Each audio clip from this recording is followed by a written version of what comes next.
So the ball moves into Lion territory now. Here's 1st and 10 at the 41. Under 10, under 10, 10. Walker now on 1st and 10. And the big boys up front, they're going to stop him right at the line. Officially no gain on the play, and it's 2nd down.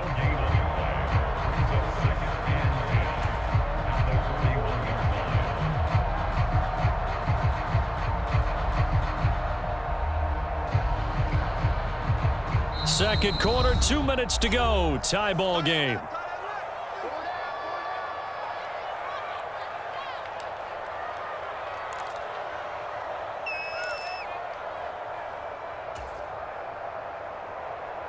So after the run for no gain, here's 2nd and 10.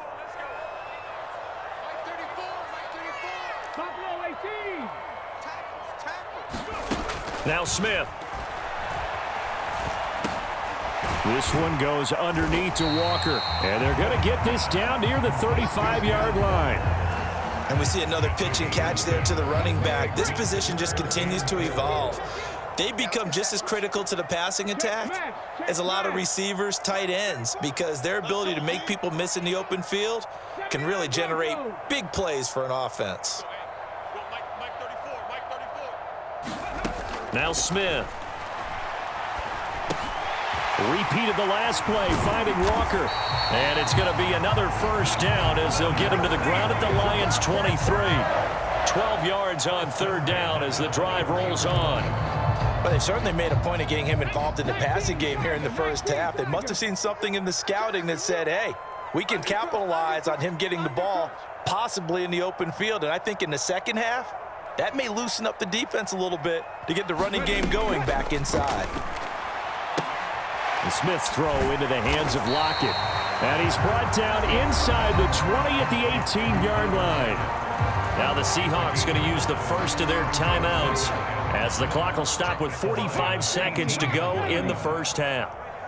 They'll bring a receiver in motion left. 19 tight, 19 tight.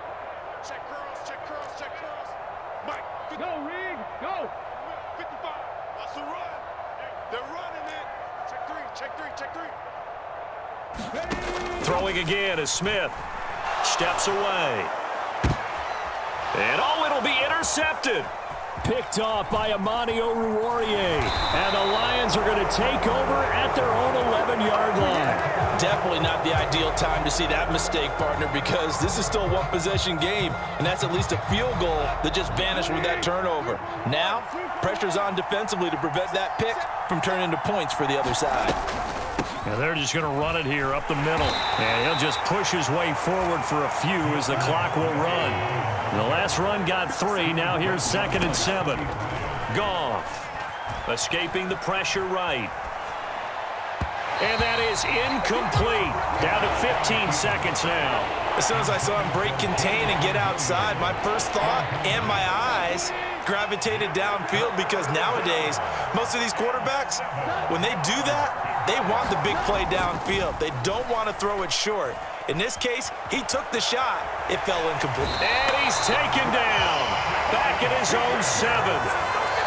Darrell Taylor got in there to drop him. And they're going to take a timeout defensively. So with 4th down coming up, they go ahead and burn it and say we'll see what happens. Here comes the Lions punter now, as his first punt will come from inside his own end zone. And now a high kick here as he'll try to hang it up there. And a fair catch is called for. He will take it in to give his guys some excellent field position here. So 2 quarters down, 2 remain. Charles and I return after the break. Welcome back. Halftime over. We are ready for quarter number 3. Alongside Charles Davis, I'm Brandon Gaudin. After a rare scoreless first half, these teams now just looking for something as the second half gets underway. And ultimately cannot get this out to the 25-yard line as he's dropped at the 23.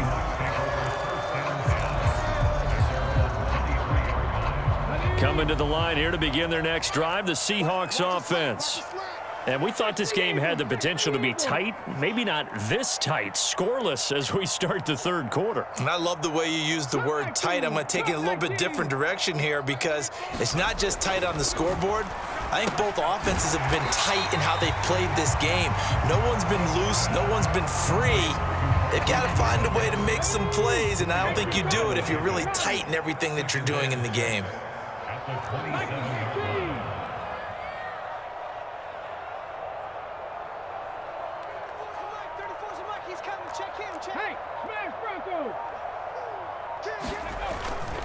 On second down, it's Walker.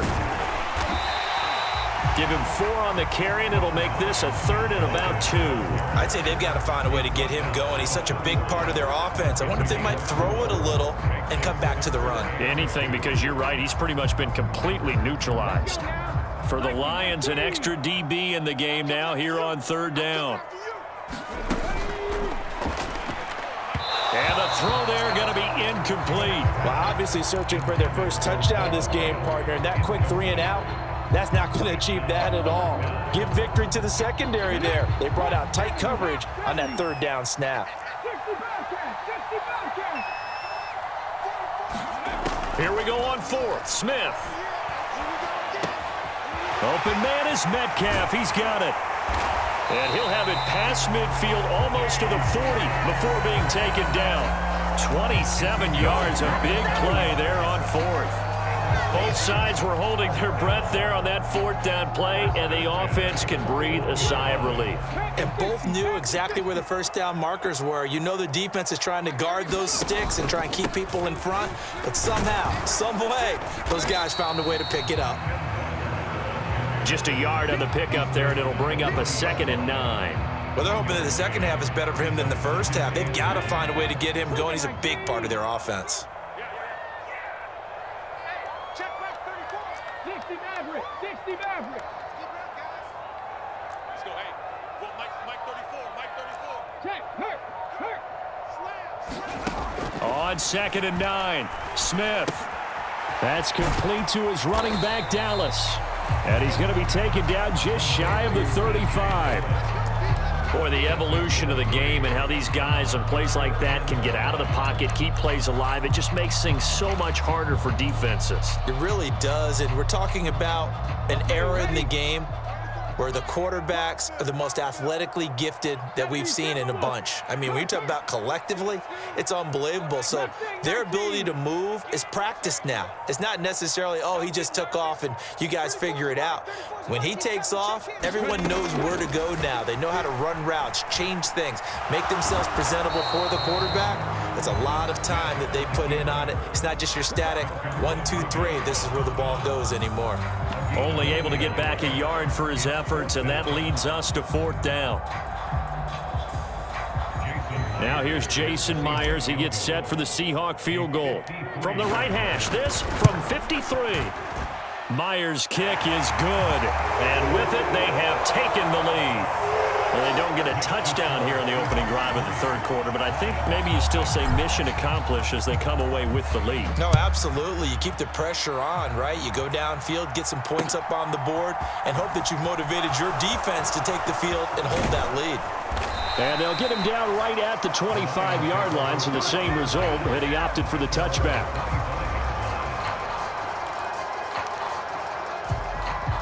The Lions offense ready to kick off their next drive. And they find themselves down on the scoreboard following the field goal a moment ago. And I think even though they trail in the game now, I would consider that a win for their defense, and that's probably what they're telling the offense when they get to the bench. Hey, the onus is on you guys now. Get back out there and get us the lead back. Swift going to try up the middle. And running room scarce here. He's going to be stopped in his tracks at the line of scrimmage. A good action to this point in the 3rd quarter. Just a 3-point game. 2nd and 10. Being chased out, and he can't get rid of it. He's taken down. Puna Ford, the one to get to him and drop him. We are seeing 2 really confident defenses imposing their will on these offenses in this game. Yeah, absolutely, going toe for toe. Just curious if one of these offenses can wake up a little bit. Is there any way they can find something that can pop, something big to knock them back on their heels? 3rd and long. It's Goff. And he's got his big tight end here. And that'll wind up moving the chains again as the tackle's going to be made at the Seahawks' 44-yard line. Back now in Seattle, Washington. So from Seahawk territory now, it's 1st and 10 at the 44-yard line.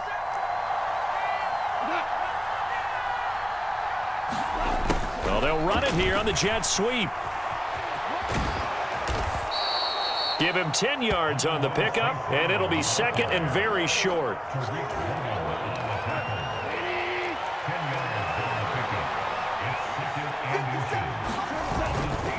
Here's a handoff to Swift. And this time not quite to the 30. It'll be down at the 31-yard line.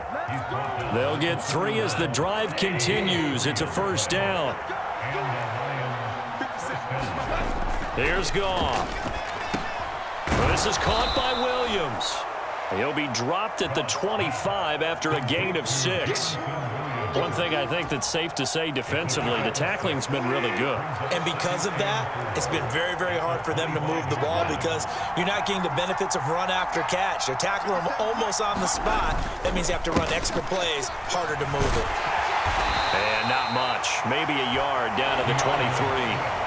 When a drive goes this long, you have to give a lot of credit to the guys up front, those big fellas, because the offensive line is putting something together that allows them to continue to control the ball. I know a lot of people think they get fatigued on a long drive. Actually, a lot of times the reverse happens. They actually get energized because they're controlling the ball, and they're the ones dictating to the defense. They'll try it now with Swift. And he's going to have a 1st down here as he gets this one to the 17-yard line. They keep the game alive, at least for the moment, as it's a 1st down.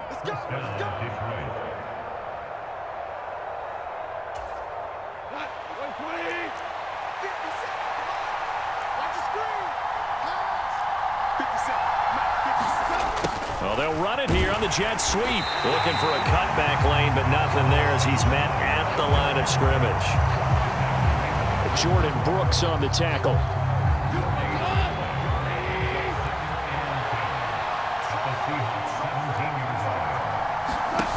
Goff now to throw.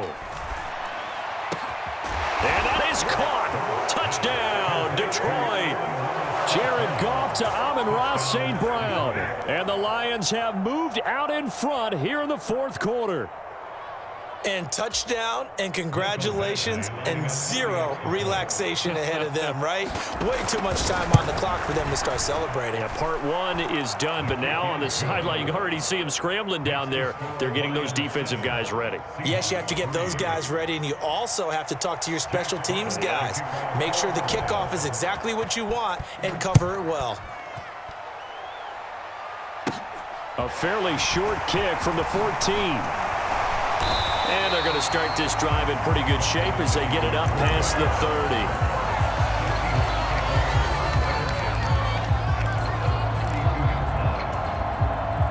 30. Here's the Seattle offense ready to get this drive underway.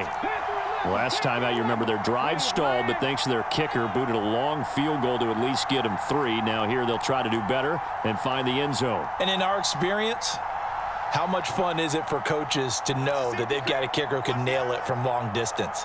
Now, the hard part is, as an offensive play caller, you don't want that in your head too much where you're relying on it, and he goes out and gets the job done for them. But I'm quite sure he would be content to just kick extra points from here on out. Yeah, absolutely no question.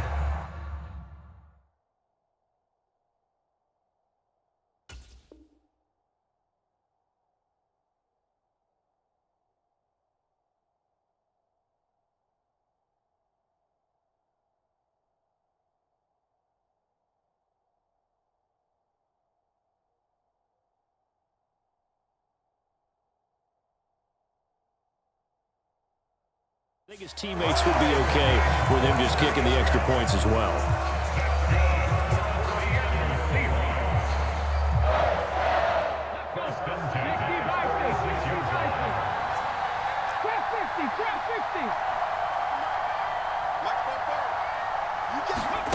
Smith now to throw. Flushed out right. Deep ball for Goodwin. And this is caught. Touchdown. And they taking the lead here in the final minute. What a game this has been, and what a drive that was, Charles, to take the lead here late in the fourth quarter. And, partner, that's a job well done by everyone, from the players to the guys calling the plays. And if I may introduce just